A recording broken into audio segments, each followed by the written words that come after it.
This Ifugao adoption is sacred. It is not a token for a guest speaker.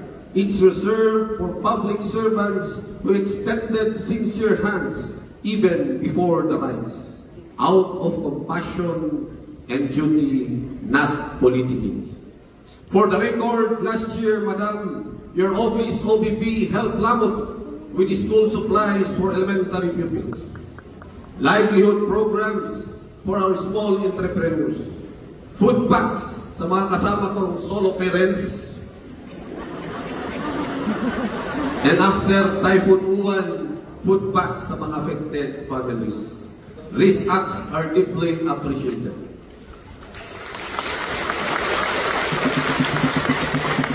In fact, this is only our second meeting. Ikaduha na to nga nakita. Una sa Davao 2018, may selfie na tayo, pero murag nalimtan na nimo.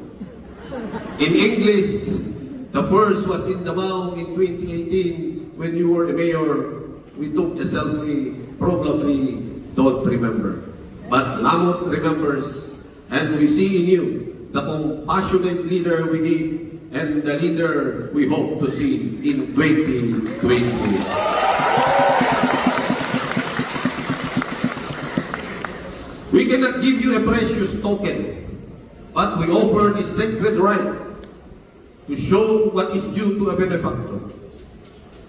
We humbly and with humility, with bended knees, we beg you to accept it, to tighten our band, so that whether you are in Davao or in God's time in Malacanang, you will remember you have a family here.